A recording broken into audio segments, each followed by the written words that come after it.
Good evening. I'm your host, Maz Patel, and this is Analysis. In recent weeks, fighting has intensified in the Druze majority province of Syriah in Syria. It was once seen as a relatively stable area in the previously war-torn region. Local Druze militias have clashed with regime forces and other armed groups driven by anger over economic hardship, a lack of services, and a sense of abandonment by the government in Damascus. These are the allegations. The result has been dozens of people being killed, thousands displaced, and a surge in fear and uncertainty for this historic minority. Let's look at the report to explain more about what happened earlier this week. Israeli forces have carried out an attack on Syria's Palmyra Homs highway, targeting a convoy of Bedouin fighters who were reportedly making their way towards Restiv Suwaida in the south of the country, according to Israel's public broadcaster Khan News, 2 days after carrying out heavy attacks on Damascus. Bedouin fighters in Syria said they launched a new offensive against Druze fighters late on Thursday, despite the withdrawal of Syrian government forces from the southwestern province of Suwaida and an attempt by the Syrian president Ahmed al-Sharaa to draw a line under a recent eruption of deadly violence that killed hundreds. A Bedouin military commander told the Reuters news agency that the truce only applied to government forces and not to them, adding that the fighters were seeking to free Bedouins whom Druze armed groups had detained in recent days. Bedouin fighters have managed to reach the Suwaida area in the last few hours, the Khan report said, confirming earlier reports from Arabic-language news media. Syria's leadership has condemned Israel's attacks as a violation of its sovereignty amid attempts to cement a ceasefire between Bedouin and Druze fighters. Israel has justified its latest bombing of Syria under the pretext that it is protecting the Druze minority.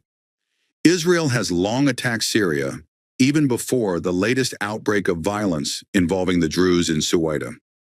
Since the removal of longtime leader Bashar al-Assad after a devastating 14-year war, Israel struck Syria hundreds of times, invading and occupying about 400 square kilometers of its territory, excluding the Western Golan Heights, which it has occupied since 1967. Leading analysts within Israel suggest that these latest attacks may not have been entirely motivated by concern for the welfare of the Druze, so much as the personal and political aims of the Israeli government and its embattled prime minister.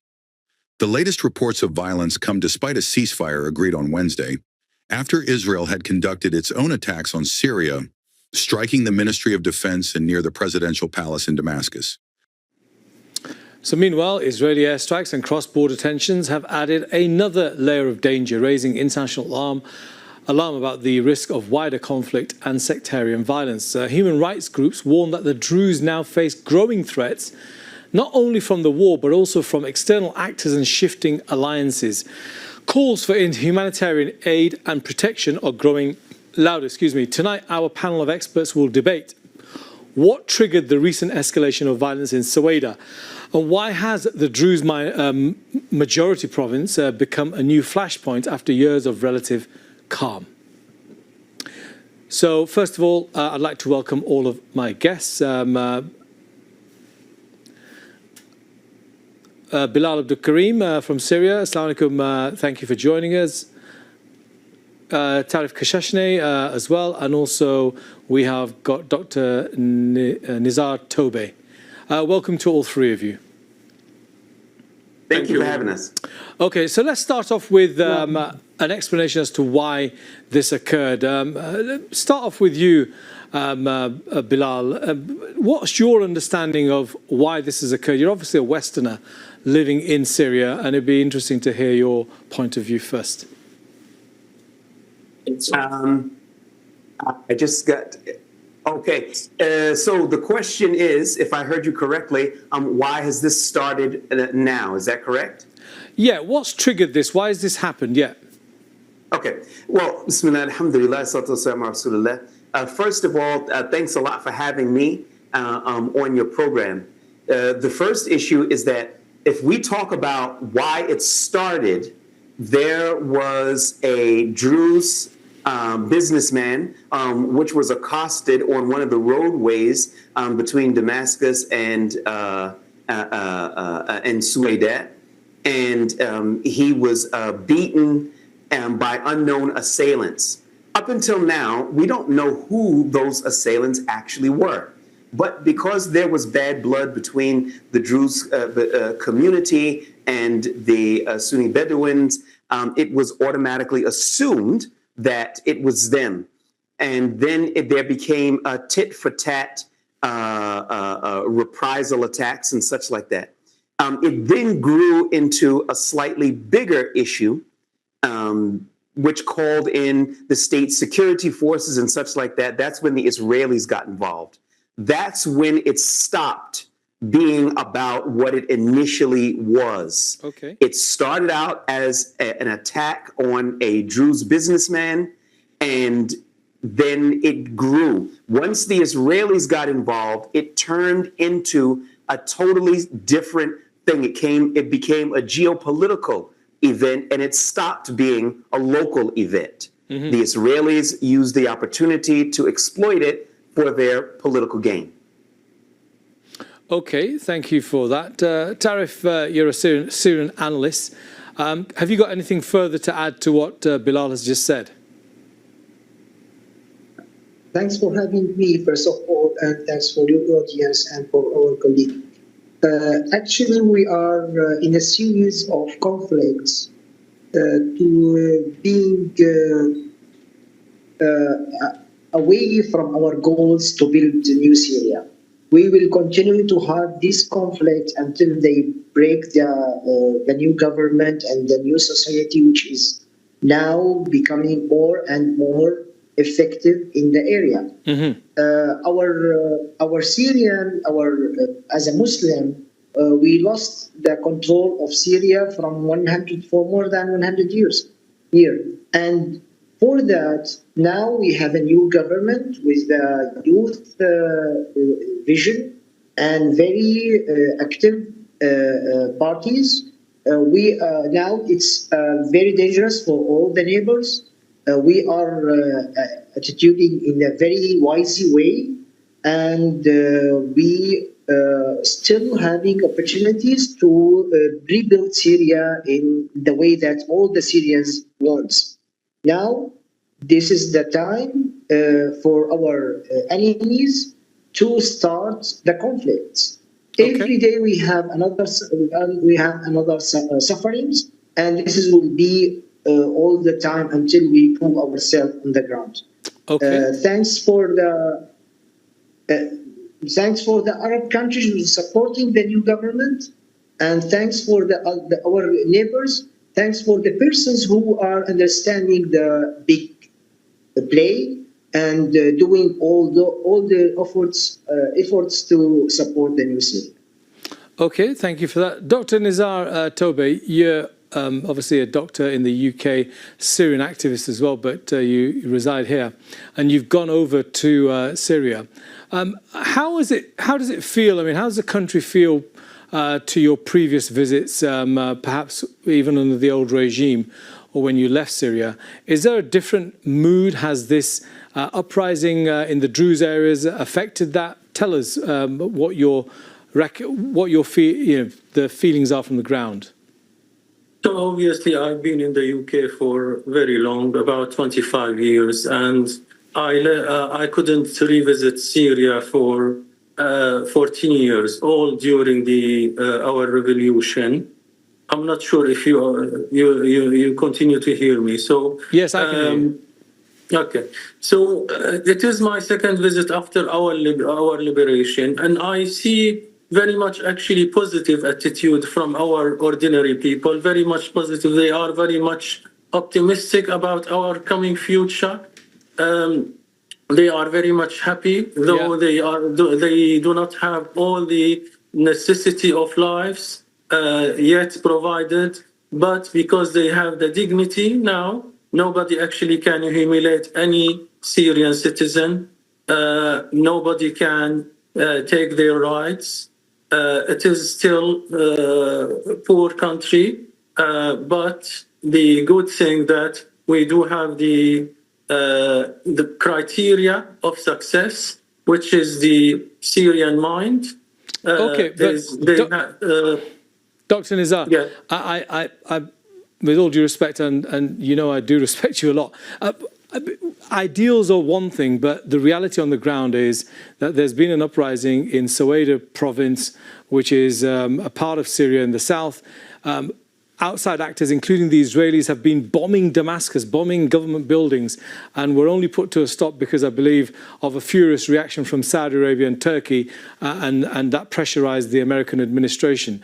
So it appears to many of those outside that, yes, whilst the Syrians may be a very, very resilient people, that the country itself is still not stable in any sense of the word. Now, 6 months in after the revolution, that still seems to be the case. Is that a correct assumption, or is that something which you're not seeing on the ground?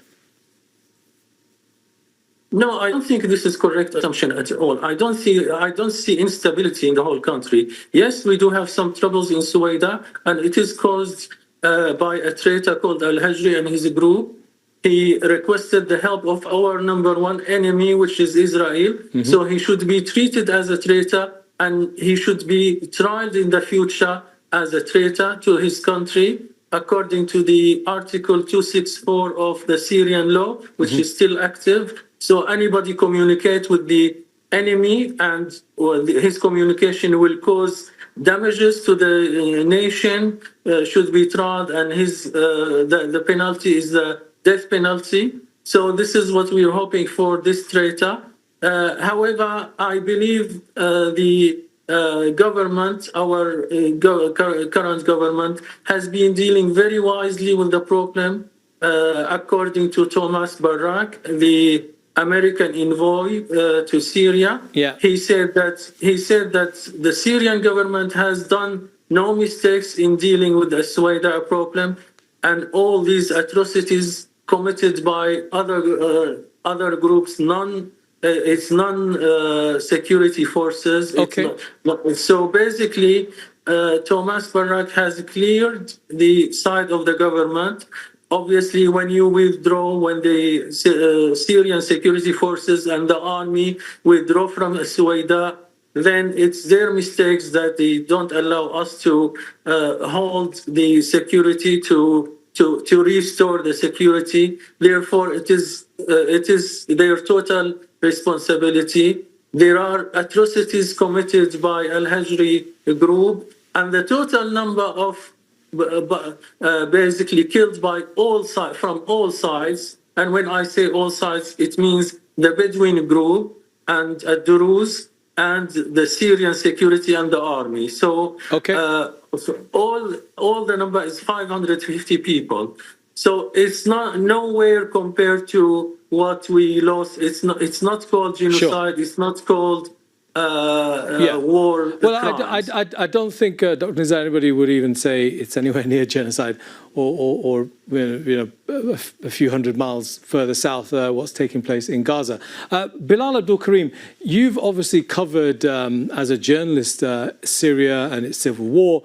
You were deeply involved in that country, and you were also a captive at one point by the very militias which eventually succeeded in taking control of the Syrian state.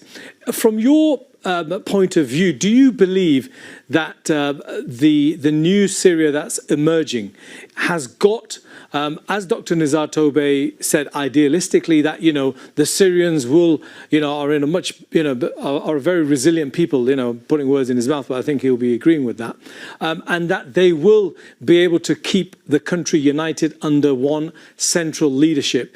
Do you think that's going to happen, or do you believe, or like many do elsewhere, that it's going to be a very, very difficult road? Some say that the Israeli plan, which has always been there, the Yinon plan since 1982, which is to surround Israel with very, very weak and divided countries, carved up so that Israel is the strongest amongst those divided, is what they are going to do with, for example, the Druze areas and David's corridor all the way up to the Kurds. Sorry for the long question. I just want to put some context for our viewers. Yeah, well, is Syria going to stay a one cohesive country? I believe, inshallah ta'ala, it will. However, It's only going to be that way if the Syrian people are going to stay politically engaged. I'm going to say that again. It's only going to stay that way, inshallah, if the Syrian people become politically engaged. Why? Because when things happen under the table or in the darkness, or when the people are just saying, look, as long as the electricity is going to be on, as long as there's going to be a few dollars in the pocket, we don't really care what happens, then you've got a recipe for trouble. Why am I saying all of that? I'm saying this because it is totally within the Israeli interests for Syria to be carved up into three sections. Yes. In the northeast, you would have the Kurdish militia forces. We're talking about the PKK, SDF, YPG forces. And in the middle part of the country, you would have Ahmed al-Shara's government. And then in the southern part of the country, you've got the Israeli-controlled territories and the territory of Syrian, which the Israelis are trying hard to install their guy, Hikmet al-Hajri, so that he's running the show down there. What they want is for there to be, and I'm talking about the Israelis, for there to be a David's corridor between the southern part of Syria up to the northern part of the Kurdish militia forces. In other words, so that there can be cooperation between the two dissidents of the new government. Now, they benefit from that. How and why? Because as long as the government expends its resources in trying to quell different factions and different groups and so on and so forth, they are not going to be able to grow economically or militarily or socially. And that's exactly what Israel wants. They want to have their guy, Hikmet al-Hajri, on their border, which is Syrian. They already occupy a good portion of Quneitra, which is on the southern side also. So if they could just somehow just maintain that, the only thing that's left is Dara. Now, they don't actually have to occupy those territories. Yes. They just have to back people who are pro-Israel, and therefore the entire southern part of the country would be lost. But if the people are politically engaged, stay engaged, then that will make it very difficult for the Israelis to ruin the Syrian project. Okay, thanks a lot. Tarif, Bilal makes a very good point. The people need to stay politically engaged. Do you believe, firstly, that the Syrian people, the masses, the 70% Sunnis who are completely opposed to the terror regime of Bashar al-Assad, do you believe that they are too exhausted to stay politically engaged, or do you think they will remain politically engaged to ensure Syria remains one powerful state amongst the many Sunni states that have been carved out of the old Ottoman Empire?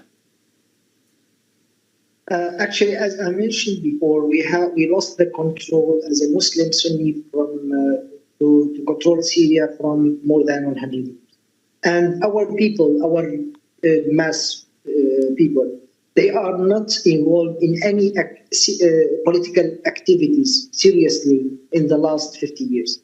So now we have to rebuild all these channels, parties, Yes. and communities to get them involved again in the political life. And do you believe the Druze? Do you believe the Druze are being involved? Is it an open process? What about the Alawis? Are they being allowed back in? We know Bashar and his regime was full of Alawis, but now it's about state building. It's not about taking revenge. You know, if you use a religious context, the Medina model or that the Prophet had when he went to Makkah, he didn't use vengeance as a tool to oppress his former oppressors. Is that being done in Syria? Is that model being followed? The society is very promising to build new political parties. And if we say that Druze are the main, not all of them are with the Hajari movement, Yes. or not all the Alawis against the new governments. We have more than 80% of the people they are Sunnis, and they are part of them, they are part of the Assad past regime. Yeah. So it's not a conflict between all the group of Tutsis. It's just with a few minorities, and they are part of the Kiptagon mafias and Assad regime Fulul supporters, old supporters, and they have their mission to keep their benefits. Yes. They are part of the Tutsis, and part of Alawis also. They are working to return back to the past time. But if we build, as Dr. Karim said, if we re-engage all the society with the political parties and society NGOs and even economic supporters, we will see that all of them will return back and remove all these conflicts. Okay. But until we do that, they will not keep us alone.